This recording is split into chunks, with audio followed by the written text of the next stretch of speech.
vídeo de hoje eu vou estar trazendo para vocês um conceito de como criar um personagem.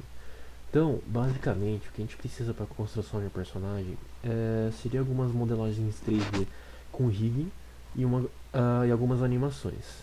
Um exemplo, caso você tenha conhecimento de modelagem 3D e animação, o que você precisa trazer para dentro da Unreal Engine para a construção de um personagem seria o personagem modelado em T com o rigging do personagem, sem a animação. E outros arquivos que você precisa, no caso, seriam as animações. Para você ter uma ideia, esses arquivos eu consegui tudo no Mixamo, né, um site da Adobe, que ele fornece personagens, ou você pode também levar o teu personagem, caso você consiga criar um personagem humanoide. É limitado, claro. O Mixamo ele só aceita personagens em humanoides, né, ou seja, perna, braço e cabeça. Mas ele consegue te fornecer essas animações, tanto de um exemplo, eu tenho aqui parado, tenho andando e correndo. Então, o que acontece aqui?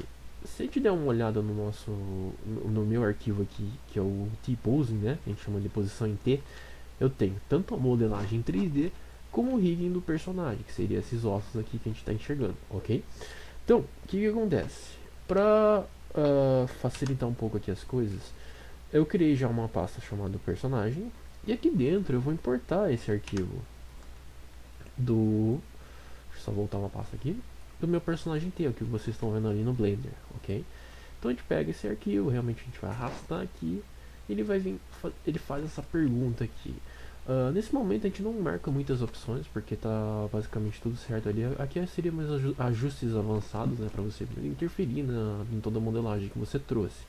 Então a gente marca só import all. E aqui tá. Ele dá algumas advertências, como exemplo, smoothing e nome que você deu no teu IK handle, né? Quer dizer, os bônus, né, que você tem no teu personagem.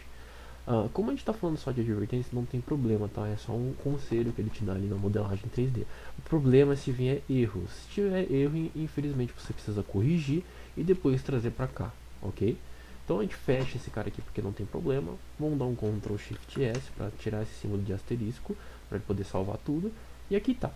Quando você traz o teu personagem, ou seja, quando você importa o teu personagem em T, ele tem toda a modelagem, material e todos os ossos. Tanto que a gente consegue dar uma verificada nesses ossos e até programar certas ações para cada osso. Ou seja, a gente pode programar para atribuir um slot aqui, onde você vai colocar teu armamento, enfim.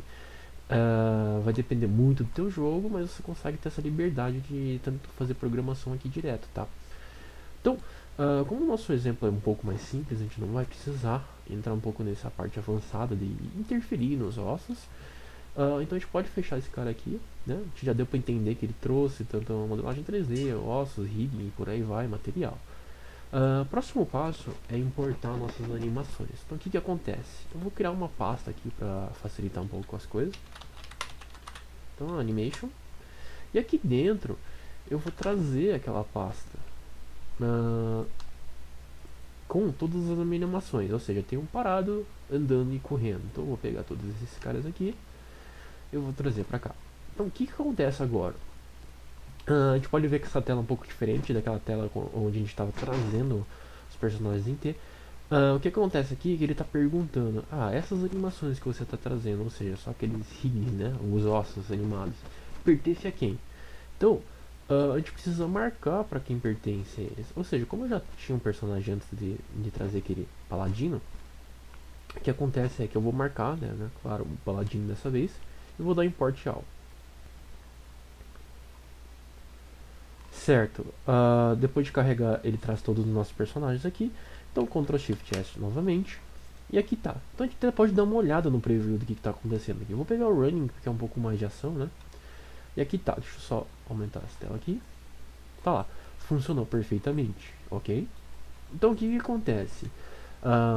Para programar um personagem, a gente precisa unir essas três animações para criar a nossa animação base. Ou seja, meu personagem, quando ele está parado, ele precisa executar essa animação. Quando ele está caminhando, ele precisa executar a animação de caminhar. E quando ele está correndo, de correr. Ou seja, se eu estou parado, toda vez que eu jogo o personagem aqui dentro do cenário, se eu não estou apertando nenhuma tecla, eu preciso que ele realmente execute esse idle. E daí pra frente ele execute as outras animações, dependendo do input que ele receber. O que acontece é que como a gente pode programar essas ações, a gente vai usar um valor mesmo de variável para fazer a transição entre essas três animações. Então, para que isso ocorra, a gente precisa fazer a mesclagem dessas três animações. Então, o básico é, a gente vai dar um botão direito aqui, a gente vai vir em Animation, a gente vai vir no Blend Space 1D, ok? Então a gente vai marcar o nosso paladino, né? E aqui tá. O nome que eu costumo dar para esse arquivo aqui é o idle, walk e o run, só para identificar. Então, vamos abrir esse arquivo aqui. Então, o que acontece? Ele já dá a base para nós aqui do personagem. E o que a gente precisa fazer agora é fazer algumas configurações nessa tela aqui. Pode ver que por base ele já pega a nossa posição inteira, ou seja, porque a gente não tem uma animação aqui embaixo ainda, ok? Então, vamos dar um nome aqui. Eu costumo dar o nome de Speed, só para facilitar. O mínimo a gente deixa no 0 mesmo, porque a gente vai estar parado. E o máximo a gente usa o 375 aqui, tá?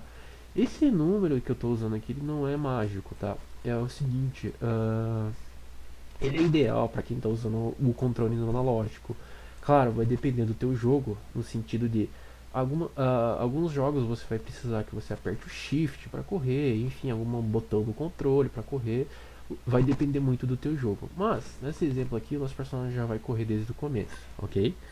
Então, esse 375 é ideal para quem está usando o analógico. Para aquele momento que se você tombar metade do analógico, ele vai só caminhar.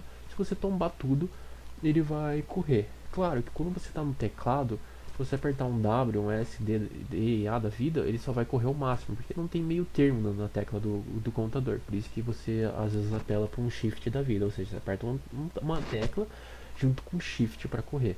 Então ele te dá essa liberdade, ok? Então tá, 375 é um número bom pra gente fazer esse teste. O que acontece aqui? A gente já pode importar o nosso idle aqui para a primeira posição. Então, ou seja, eu peguei ali e realmente arrastei aqui, ó. E você já viu que ele já atualizou, ok? Então o próximo passo é pegar o nosso walking, jogar aqui nessa segunda linha aqui. E o running a gente joga aqui no último mesmo. Ou seja, porque a gente tá vendo aqui o 375 que eu criei aquela hora. E aqui o 0. Então o speed vai de 0 a 375. Ok? Então, o próximo passo a gente pode testar esse cara aqui. Como é que a gente faz para testar? Só segurar o Shift. Olha. Então, a gente pode tanto ver a transição de uma animação para outra. Isso aqui é bem mágico, para falar a verdade. Então, ele consegue fazer essa transição de animação. Então, vem aqui, dá uma posicionada aqui melhor. Então, a gente vê que quando ele vai ganhando essa variável lá do tipo float, né? Então, ela tem o número flutuante, né? Vamos dizer assim, com casa decimal, ó, tá vendo? Então, conforme ele vai ganhando, né? Até chegar no 375, que é o máximo, ó, ele vai indo para a posição de correr. Então, é isso que acontece no jogo. Então, se você tá não tá apertando nenhuma tecla do tipo andar, ele vai estar no 0, né? Porque ele não está recebendo nenhum valor numérico. Conforme ele vai ganhando, né? Seja lá, esse aqui você só consegue ver no efeito de analógico, né? Conforme você vai tombando mais analógico, você vai ganhando mais velocidade. Ou usa a técnica do Shift, né? Se você não apertar Shift, no máximo que você vem é aqui. Se você apertar Shift, você pode chegar aqui. Certo? Então tá.